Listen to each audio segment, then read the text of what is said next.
Mike Montague, you amazing human. So I have to tell you, as soon as I saw your name pop up on the screen, it made me smile. And I thought, what a gift that is, that just seeing someone's name makes you smile.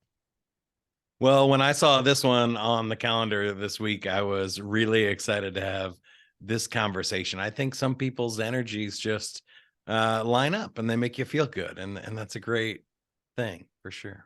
Oh, isn't that great? I was reading something this morning about glimmers, like just these little pops of goodness that happen throughout our days and how quick we are to either not see them or dismiss them or focus on the negativity because that's right where we go. And as you were just talking about the energy, it just made me think about, yeah, like just these people that you connect with and have a great conversation. Do you find, Mike, as you've been on your journey, that you've become more aware of these glimmers? Yeah, for me, it was the pandemic that made it most obvious to me because I realized that wearing the mask was taking away a ton of just like micro moments and micro Mm. expressions of I like the cashier at the checkout lane smiling at me, and I like knowing what somebody's face is doing under the mask, and just even walking around in the streets or whatever, smiling at people, giving them a wave, or seeing where they're at, and all of that was kind of sucked out for a year or so. And I really noticed that it wasn't so much the big thing. It wasn't, COVID or the pandemic that was getting me. It was all these little things that were affected because of it. And I think that's where the magic is. And sometimes the people, I can completely disagree with. We don't have to have the same values or political beliefs or anything. But when you see somebody that's eyes light up when you see them and they see you, that's a cool, special moment. And I think that's where we kind of feel the love and the happiness more than when we accomplish something big, or we're on the same page or we voted the same way. I love that you took me to church. We've been on the line here for what, a minute? When you said micro moments, I Yeah. feel our world has pushed down our throats that it's the big thing that you're Or it has to con be all the time. It doesn't Ye- have to be all the time. yes. I just started reading last night this book. It's called Strength to Strength, and it's Mm, all about sort of like this back end of your life, right? And how people began to air quote find themselves because they've given themselves the permission to relinquish this control around what air quote success looks like. And he was talking last night, and I thought, damn, this is me, about this addiction to the successes, how you are mm. always looking for a big thing. To your point, it always has to be either a big speaking engagement or a big client or a big success. And when you don't have that, you're like, shit, I failed. And you totally bypassed the glimmers. It's like this drug to it. How do you handle that in your life? Sort of this navigating through the always looking for the wins and running on this treadmill at such a pace that is just non-sustainable for a human. What's your journey been like with that? Well, you and I have kind of been on similar journeys, at least lately, I believe, because I struggle with that. I did a webinar for a sales group yesterday that had over 5,000 people register for it, and it was awesome. And we're on YouTube Live, and the chat's scrolling so fast that I can't even read them all, and everybody's loving it, and I'm getting all the love from the audience and that adrenaline all day and really all week of looking forward to it. And then the follow-up emails and people saying, I love that. Can I get the recording and all that stuff? And it's such a big high that I have to be careful for the next week not to feel depressed or low about things. So I'm glad that I had this conversation on the calendar to look forward to kind of keep me up and go, oh, okay, I got another cool thing coming, and I got another cool thing coming, and I got a trip to Boston next week to record some videos. And I think kind of stacking them up. I try to make sure I always have one thing on the calendar helps. But also for me, it's just been coming to grips with that's not going to be all the time. Mm. That that those are some cool opportunities that I get, but I need to find happiness in small moments. And I can also have bad days, that it's okay just to phone it in. And I think for high performers and high achievers, that's really tough. Just to say, you know what, Saturday, it's rainy. I'm just going to lay in bed and not do anything. And I don't need to read or watch a show or learn something in a documentary. Like I can just blow a day and I don't have to do anything amazing today, because I think people with our personalities, we're going to do something amazing anyway. Even if we go months without doing something, it usually just means that creative juices are building up and we're going to come out with something really cool. So I try not to worry about it as much, but I'm still very bad at it. What do you Uh, think?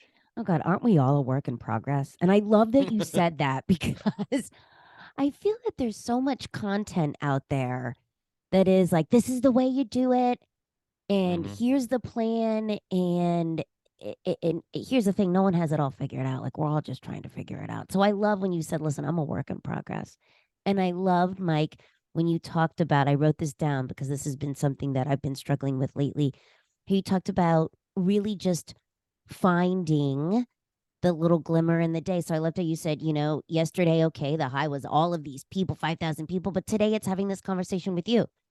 And Yeah, one on one and private, and a special, conversation that we can connect a lot deeper. I couldn't connect with those 5,000 people at one time, right? So understanding that there's different energies and there's different things to mix into the day, I think is way more powerful. yeah, I've been really, and I'm curious your take on this. Last week, I had like this whole moment where I realized it was Friday morning. I had all this anxiety. Like this never goes off in here, my brain. There's always 75 tabs of shit. It's like ping, ping, ping, ping. And I realized I have a very difficult time sitting in joy because I Mhm. am always thinking about, well, this is too good to be true. Something's going to go wrong here. I'm going to fuck this up. I'm going to fall on my face. The other shoe's going to drop. And it just made me realize like joy is a very difficult emotion. And I feel that when you change your mindset from expectation to appreciation, like all of these little things begin to change. Do you feel the same, that like joy is a difficult thing for you to relish?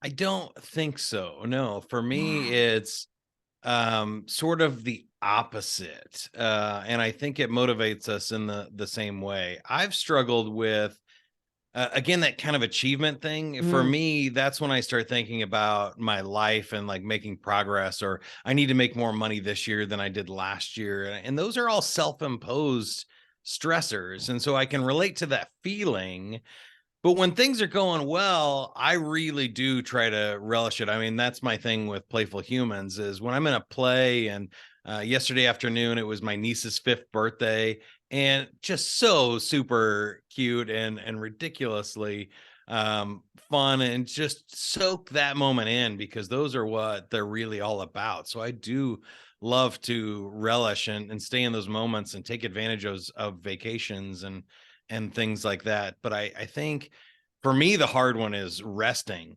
And Mm. so I have another thought here too, but um, resting is really hard for me. I mentioned that earlier, that just taking a day off or even an afternoon off, if it gets past maybe, I don't know, 90 minutes, I can sit around and do nothing for about 90 minutes. And then my anxiety starts creeping in that I'm not productive or I'm not doing something. But when I'm enjoying things, that's great. So one of the advice maybe that I would give you and your listeners is, I've come up with five P's, and I'm writing these in a book too. So I always have this like anxiety to write it and capture it all down and make something of it. But in every day, week, or month, sometimes they balance in different orders and different times, or I might be, doing one all day, one day, and then I'll have to switch and get momentum from others. But I do need that time to perform, to do something impactful and meaningful and be at my best.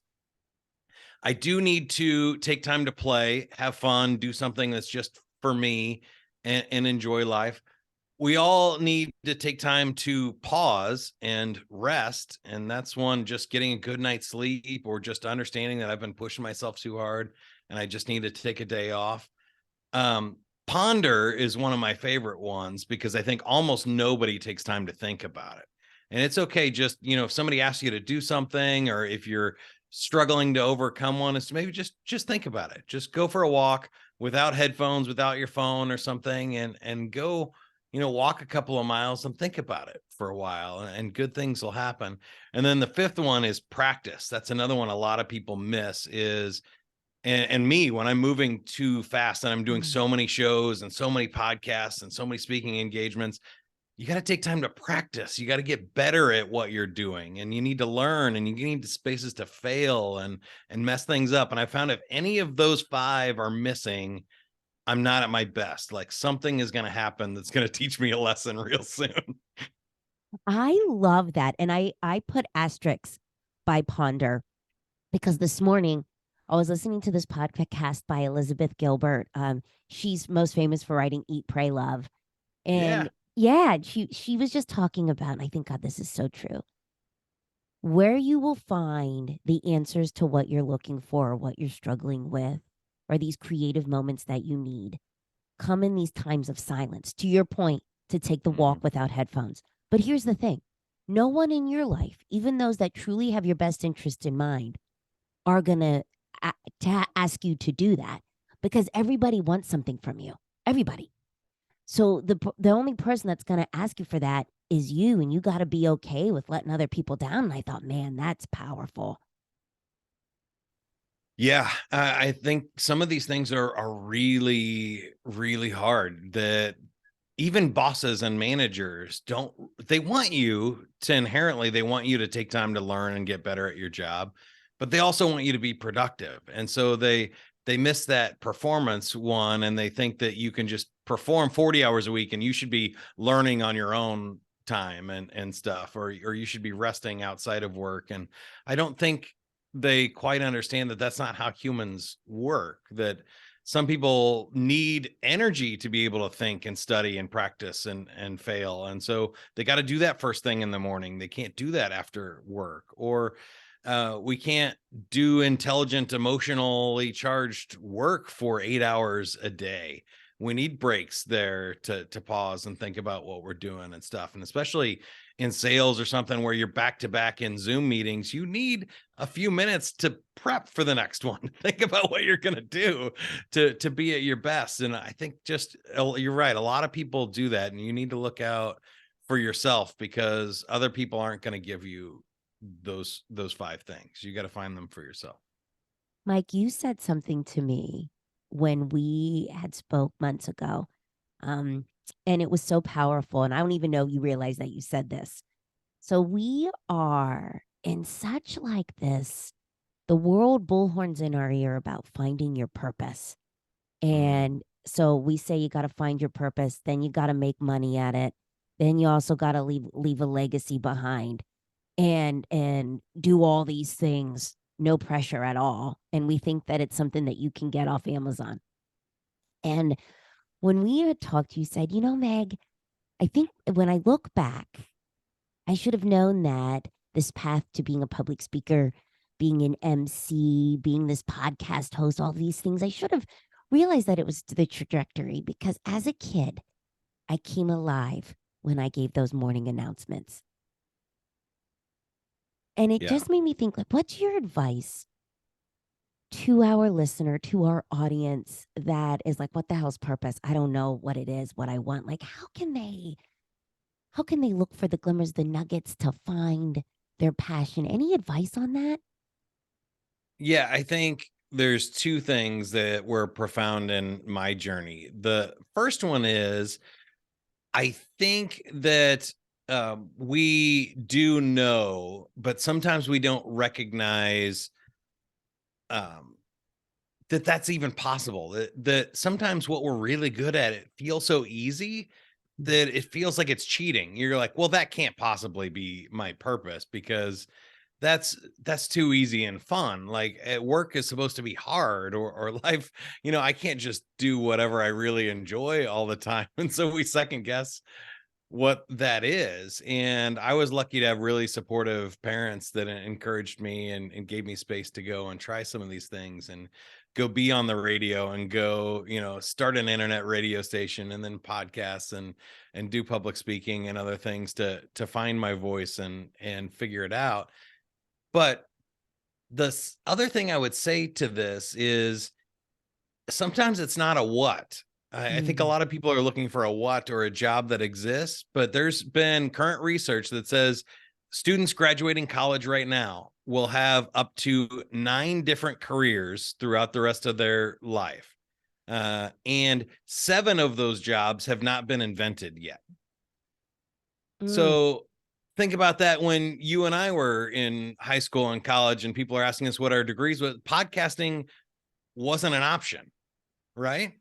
So now we get to do that as a career. And so what I thought was radio in 5th grade and, goofing around in the morning announcements in high school, I did do radio, I did DJ, and then it became internet radio, and then it became podcasts, and now it becomes YouTube videos, or who knows what the next thing will be. But it's really cool to me to think about how I'm living my purpose, not Mm. what my purpose is. So I want to be playful. I can be playful in anything that I do. And I feel like that is my purpose, not a what, not a job or what I need to do, or even the why. I know, everybody loves Simon Sinek. I think the why is important too. But for me, it's really about the how. It's Mm. how I want to bring my energy and how I want to spend my time in my life, not what in particular dream job would make me the most happy. Because last thought here, I don't think there's a right answer, and I think it can change throughout your life. So you don't have to have just one thing that makes you happy. You can do a lot of things, and it can change. It could be, raising children for a while, and then it could be writing a book, and then it could be um donating your time to charity or something. And you can feel free to change any of those passions. But I think when you think about the how you live your passion and purpose, you can bring that to all of those scenarios. Oh, that's a mic drop moment, my friend. I love how you talked about you can change throughout your life. Like I feel, and sometimes you can get so in depth in it that you don't even realize it. You're just so knee deep in it. Like I did not realize, Mike, how much my identity was tied up in this 15-year sales career that when I finally transitioned off that, man, it was rocky. It was lonely. It fucked with my mind. And I don't think we Yeah. talk about that enough, those identities. So I love your permission to say, listen, you don't have to live in one lane. It can change. I love that. And you can weave in and out depending on the season of your life. Mike, I want to go to, I love what you said there. And I love your whole philosophy around being playful. I feel like fun. Man, what a novice idea that is. Like, when did we stop doing that? I actually, Mike, had to have a post it note by my computer to say, don't forget to have fun because shit It's becomes so crazy. serious. Yes. I think it's that messed up in our society these days because of what we've done with the economic drivers and sort of a Puritan work ethic and stuff that America was founded on, that are all great things. Capitalism can do a lot of good things too, but what we've found is that play is free. It's free enjoyment and the best of humanity that doesn't need to be monetized. And it sometimes it can't even be monetized. And so it doesn't get the promotion and hype and marketing and the value in our society that I think it deserves because of that. Nobody can make money on you, taking your dog to the park, or very few people can. So there's not that emphasis on it and continual reminder where people have monetized our attention with Facebook and Twitter and all the scrolling feeds, that they figured out how to take advantage of that. So if they encourage you to do more of that, they make more money. And yes, I'm using that classic they as in, I don't think there's any they Illuminati or anything that are controlling all this, but it's just our society forces that have optimized for certain metrics. And sometimes we even do that to ourselves, like the money and the career and the Mm. advancement. and we optimize for the wrong metrics instead of happiness, fulfillment, fun, being in a flow state. And we can have both, or we can change what we're measuring success by. And most of the research too shows that the opposite is actually true, that success doesn't make you happy, but being happy does make you more successful. And so when you start thinking about that, you go, okay, well, that makes sense. When I'm happy, I'm smiling, I'm attracting other people, I'm bringing a positive attitude, I'm flexible, I'm easy to communicate with. And all of a sudden, I start getting more opportunities and more people helping me, and people want more of that in their life. And so I get more referrals and I get more business, and I'm more successful when I am happy first.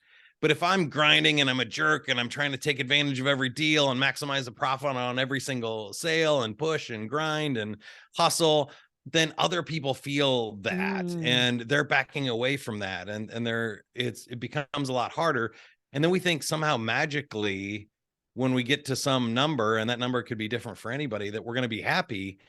But what I found, and I think you look at it when you look at the billionaires that are, making up things to go to space or projects for themselves, is there's just more ladder. When you get into climbing that corporate ladder, you just got to keep climbing. There's no, it's not leaning against anything. And so my personal choice has just been to get out of that completely and choose some different metrics to measure my success and happiness by. Man, I love it. I about had a church service moment there, my friend, when you start talking about that ladder, because man, it is true and it never ends because it's you versus you. Mike, as someone who didn't have a hobby for a long time, I still struggle with this. Like, Mm. what does fun mean to you? And in your busy days where you're leading these podcast episodes, you're driving these trainings with 5,000 folks, you're emceeing, you're doing all the things. How do you make time for fun in your life? Like, what does that tangibly look like? Yeah, I don't, anybody watching the video, you can see there's about, I think somewhere around 20,000 Lego pieces behind me. There's 10,000 just in the Oh, sign. is that a Uh, Lego piece? I love yeah. that. Voltron's Lego, the Atari behind me is Lego, the Adidas shoe up in the corner is Lego. So that's a good sort of mental puzzle and break for me of things that I just do for fun. I'm not monetizing those, I'm not selling them, I'm not trying to like accomplish any Lego goals. Like it's just mine. A lot of my family will worry about it when the kids come over and they want to play, my nieces and nephew, and I let them play with them. And they're like, "Are you sure? Like, what if they break?" I was like, "If they break it, it's a Lego. That's what they're designed to do. You can put them back together. Like, it's fine." I don't love it when we lose pieces down an air vent or something, but it's supposed to be play. It's a game. I don't care. I'm not going to attach my identity to it. And I think lowering the stakes is a big first step.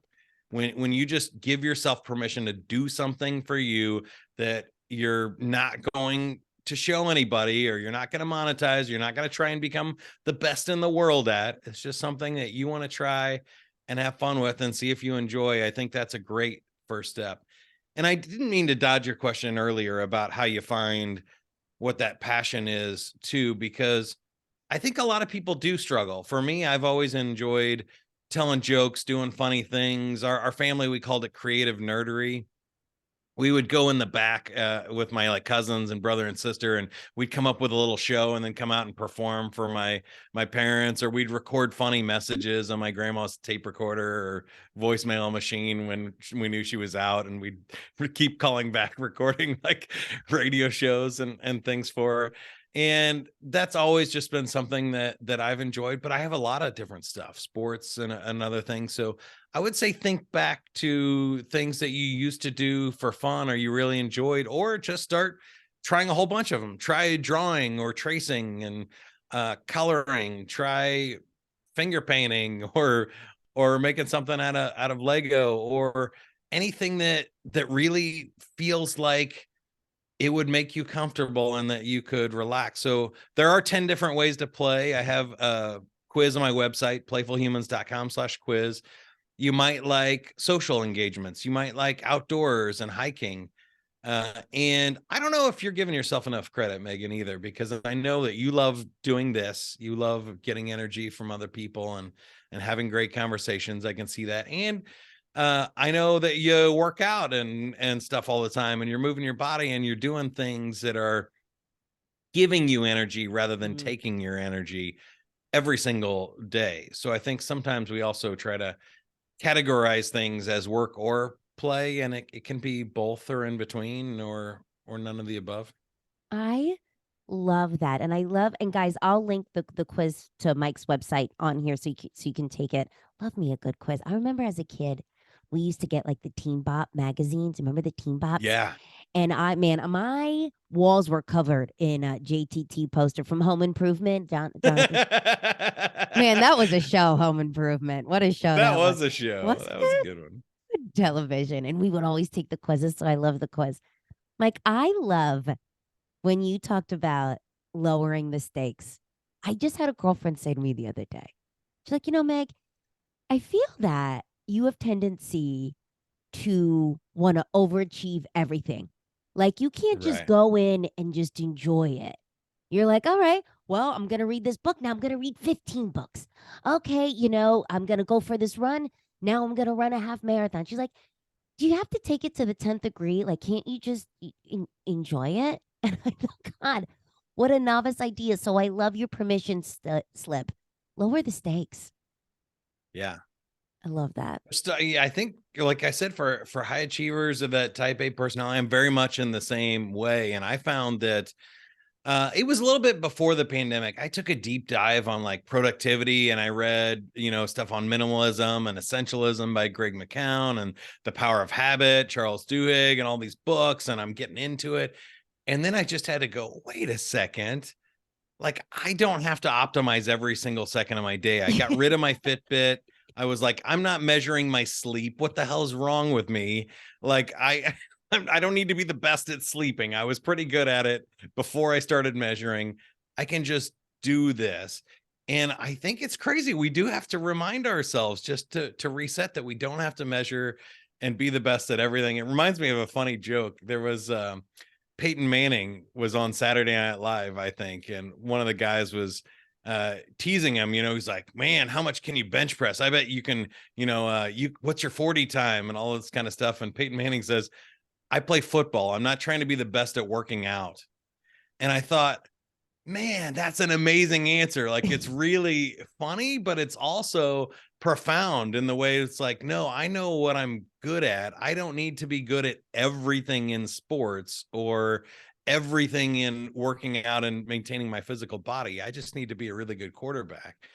And I've tried to focus on that. If I just get really good at doing what I do in the performance realm, I can have somebody else or AI Mm, write the descriptions for the podcast. I don't need to be the best podcast writer. I can let some of these things go. And maybe I consider myself well-rounded, so I struggle with this too, but maybe I don't need to be awesome at everything. And that's a mm, hard thing to let go of, for sure. mm. Because Oh, there are I benefits. I love cross-training and stuff too. So I don't think it's really about specializing. I'm not somebody that enjoys one thing, but I think it is important to know what you're good at, what you're not, and giving yourself permission to just not be good at something or to not do it forever or not create a habit out of it and do it for 90 days or 100 days straight. I did 365 days of Spanish on Duolingo in the pandemic, and I did a 90-day like digital detox off social media, and I love these like streaks and challenges and things, and I just had to say, wait a second, like, how about some time just to enjoy it, or to say, hey, I'm having a bad day. I'm going to take this one off and I'm not going to do Spanish. And I felt like letting go of all that pressure really did allow me to find my happiness again. oh, I love that. Hey, how was the digital detox? Did you feel different? Yeah, so good. And I highly recommend this product. I do have a link on my website, but I just go check it out. It's called the Light Phone. And I call it the dumb phone because it has no social media apps or anything on it. It just does phone calls and text messages. and it has like a simple calendar, but nothing with an app or anything that will scroll. It's just a dumb like LED phone that you can take phone calls and text messages. And I took it on vacation and I loved it. It was like a game changer. And you start realizing, so my role for the digital detox and a dopamine detox was I could only do one thing at a time. So if I'm watching TV, I can watch TV, but I cannot watch TV, scroll on my phone, and eat dinner all at the same time. And even just going to the bathroom, we've all been trained, or like standing in line somewhere, waiting for your table at the restaurant, or waiting for somebody else to show up somewhere and not having a phone that you can scroll through. Like there's an instant moment of panic attack. And then you're like, wait, I used to do this all the time. I Yeah. can do this. Let me just take in my surroundings. Let me people watch for a little bit. Let me enjoy the fresh air and being out of the house. And it took a while, but I loved it. When you first reached for the phone, I was like, this phone sucks. And then I was like, oh, it's so great. This phone sucks. It Oh, makes me so happy. I'll never forget. What do they call it on like the Apple phone where it tracks how much time you're on certain apps? I Yeah. was like, holy shit. I'm on my phone all day from the moment I wake up until the moment I go to bed. And to your point, you don't even realize it. Like Mike, I have caught myself on the phone with people and then also scrolling social, checking the Yeah. emails, and I'm like, what the fuck? I'm not even answering anything right now. But to your point, it's like the Yeah. constant stimulation. Do you have any hacks or anything that you do, any micro steps or micro moments that you do still after the digital detox to check your time on the phone and the screens? Any recommendations? I do. Yeah. I mean, there's a bunch. I'm definitely a fan of a zero inbox for email. So checking email a couple of times a day, like morning, lunch, and night, and just limiting it to that and closing it so you don't check it again.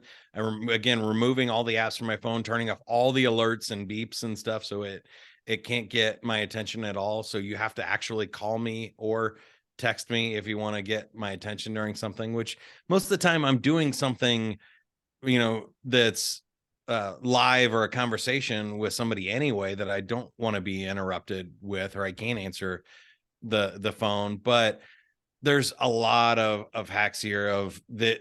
Luckily they built stuff in. I set alerts and time limits. So I do have Instagram on my phone and LinkedIn, but I've set them to 15 minutes a day. And Mm. it sends me alert when I have like 5 minutes left. And I'm like, ooh, I might want to check this later. Hang on, let me close that down.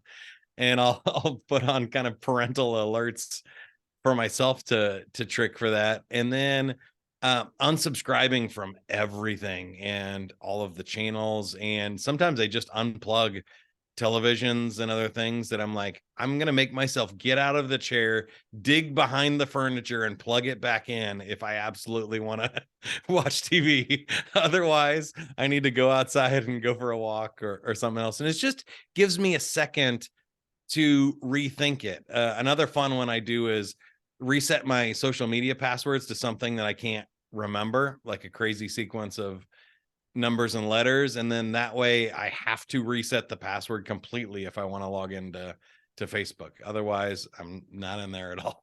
Oh, I love that. And yeah, some of those are some really good hacks, especially if you want to really detox, is just turning everything off and setting traps that you have to work really hard, or at least consciously, to make sure that you're not scrolling. When the app is on your phone and it's a face unlock and a one click open, you're going to find yourself doing that, or you're going to see those apps on your home screen and it's going to trigger you to open them. And so I have all the counters, all the alerts, all the bleeps and buzzes turned off so that I can just consciously decide, oh, you know what, I haven't checked LinkedIn in a while. Or I'll be out and somebody will say, oh, I can add you on LinkedIn, and I go, okay, great, I'll do that. And then I'll you know go in there consciously rather than just checking it all day long to see if I have any new alerts or likes. Yeah. Oh, I love that. I love that. I read something yesterday online and I thought, oh, this is so good. It said 90% of the obstacles that you have in a day or the conversations you tell yourself in here can be solved by these three simple things. One, taking a walk outside. I've loved that you've said that multiple times during our time together. Two, a good night's sleep. and 3, a conversation with a good friend. Yeah. I thought, man, all of this stuff is so simple that we have at our fingertips, but we forget and we make it so complicated. I'll add a number 4 for you, Please. which is I think sometimes people just need a snack too. Like hangry Ooh. is a real thing. What's your So if favorite you snack? try those 4 things before you look for happiness somewhere else. What's your favorite snack? What's like your go-to? That is a great question. It changes depending on how healthy I'm trying to be, but generally I Mm. go for like a trail mix, like some kind of mixed nuts. Is Are great. you are you a Costco fan? A what fan? Costco. Oh no, I don't do it in bulk, but I should. There is, if you ever get the hankering, I am a huge Costco fan. One for their a dollar, I think it's $1.75, hot dog and a refillable drink. The man, There you go. they know a hot dog. But two, they have this country club mix for anyone that is a Costco fan. Man, run out there, get yourself this country club nut mix. It is the most delicious thing it gives you. It fills you up. It also has a nice little combination on it. It's a beautiful gift. I like that. I like that. I'm also a smoothie fan. I feel like if you get into good smoothies, that hits the spot a lot of times, especially when you're getting that like low blood sugar crash and you just need some energy to go. It's not gonna bloat you or make you feel too crazy. Just give you a nice energy boost to go finish your day. Do you make your own smoothies? I do. Yeah, I go back and forth. So sometimes I make my own, and a lot of times I will just go, tropical smoothie or smoothie king. Just grab a good one. Boy, you are a man of many talents. Just when I think I've seen all your amazing talents, man, you're like an onion. There's another one to go. I do a lot of random things, and I appreciate you calling them talents. I also feel like I have an opinion on something. I Please. am one of those people. I try not to force it on anybody, but if you ever ask me, I will usually have some sort of opinion. Like my funniest one, I'll share it with you, is grocery store checkout lanes. I feel like I'm an aficionado on picking the right one. Now I've had to readjust for the self checkout, but if you see like you can't just judge. A lot of people go by number of people in line, Yes. and and you're like, no, that's a rookie mistake. You got to count items in their carts. And then you got to really look at like who the checkout person is, because the checkout person, if they're hustling and they're beeping, 10 times a minute there, that's a pretty good clip. If you got somebody else that's a talker and they're going to have a 5-minute conversation with each checkout, it's going to take you forever. And then you got to look for like the old ladies with their checkbooks out rather than the tap to pay. And so I have philosophies and opinions on a lot of weird things. I feel like maybe I have a stand-up comedy mindset or something that I love. Have you ever done stand-up comedy? I haven't. My brother has, and I'm so jealous of that. He did it for a long time, but no, I've always done radio and DJ and other things. But I'm gonna try it someday. I'm gonna I put think together you a show. should. I could see you doing that. And I think there's nothing better than pushing yourself out of your comfort zone like that. And also appreciate the nuggets on the grocery store line because I always pick the wrong one. I always pick the wrong, and then I'm one of these. I bounce back and forth, which is Switch, the yeah, wrong no, thing. that's another rookie mistake. Never switch a line. Never Yeah, switch the line. no, that's like on the highway. You move into the left lane and then you try the right lane because it's going faster. No, go left lane and stay in the left lane. Mythbusters tested that one. It's gonna get you there the fastest. Oh my God, is Mythbusters still around? No, I mean they're still around. Adam Savage has a pretty good YouTube channel if you want to check it out. He's still testing things and doing fun things, but I wish that show was still on. Guys, if you are looking for something that's just fun, like we really cut back on our television watching around here because I just found that it was all and news and gloom and world's ending and blah blah blah. Yeah. But this Mythbusters show, if you never watched it, it was really just like good television where they did just that. They took these things that you've heard your whole life and they tested them out. And it was just like good television you could watch with the family. I highly Yeah. recommend checking it out. Funny, you learn something, it'll keep you in a good mood. That's the kind of stuff that I like too, because I feel like I'm not wasting my time. At least I'm learning something, I'm challenging my mindset, and I'm it's gonna leave me in a positive feeling. I don't get people that watch those reality shows where people are screaming and it's drama and stress. It's like I don't need more stress and drama in my life. I'm trying to get less. So I like those kind of funny things, and Ted Lasso or Shrinking on Apple TV and stuff. Just put you in a good mood, learn some good life lessons, and I move feel on. like we don't give that enough airtime, being aware of the content that you consume. Hmm.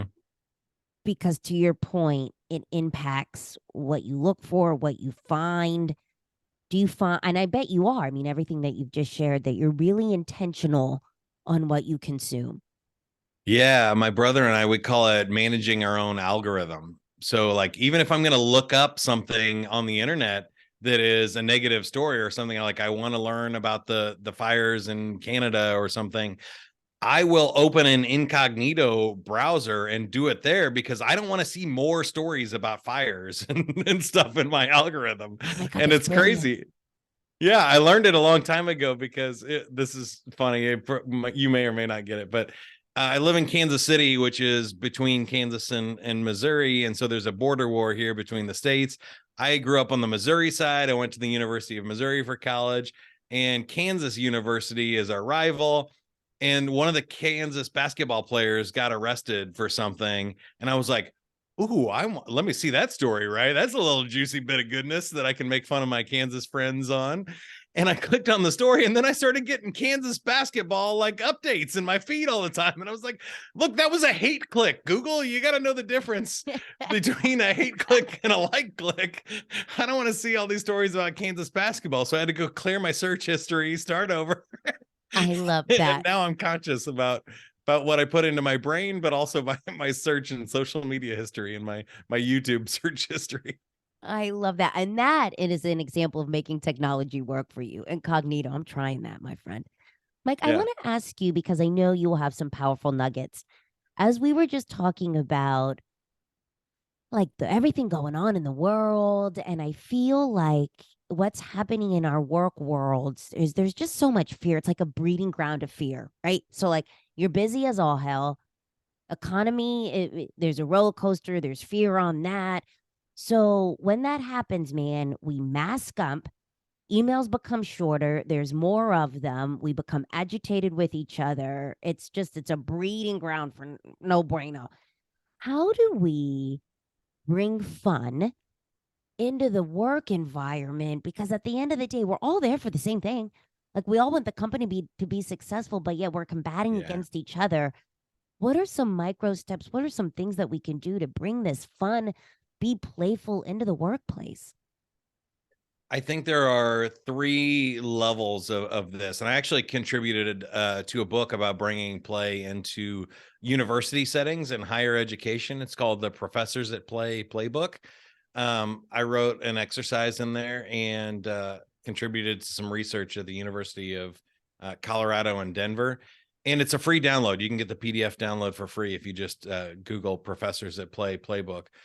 But they have this great framework in there that's kind of like a 3 or 4 step model that I think some people think that it has to be all or nothing again, that they have to be like, oh, we're going to create this play work culture and we're going to have the ping pong tables and special outings and we'll bring in food trucks every day and it's going to be this amazing play creative and environment. And you're like, well, maybe not. Maybe we also need to be productive and get some work done, or it's really hard if you're in a toxic, overwork, high stress culture to all of a sudden flip the switch to that thing. So I think first step is really just making some space in between meetings and creating some sort of play space, even if it's just recreational and it doesn't have any work purpose at all. Starting a chair yoga group or a walkathon, or even just taking the first 5 to 15 minutes of meetings to connect with humans again before we jump into the agenda. I feel like since the pandemic and everybody's working remotely now, there's no gathering time. Some people used to get to the Mhm. office, where you're having the meeting early, and some people would be a couple minutes late, and you'd have this 5 to 15 minutes of chit chat with other humans that we don't get now in virtual meetings. It's one right to another. So you have to kind of build space to think and play and connect with other humans in your work, and maybe even just start with a great question.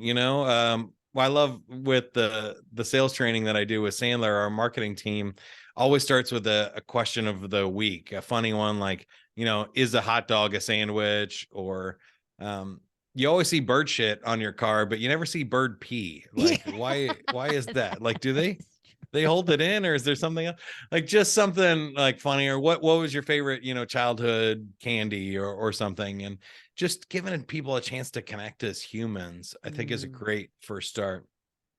Then you can start upping your game a little bit. And so I love gamification, especially for sales or other things where you can run a contest for a while. Or we're doing a step contest now at Sandler too, where we have 40 people that are competing. You can get up to 10,000 steps a day for your team, and we have 4 teams of 10. And it's just a fun way to kind of build in health and movement, and some team camaraderie and stuff, that I think is a healthy way to do that. You can tie some of those to work objectives if you want to, whether it's eliminating accidents or being more productive, or email contests. I love things like buzzword bingos in your corporate board meeting. If anybody says synergy, everybody gets a bingo card, and we're all going to listen, and we're going to make fun of the person who says you know um EBITDA,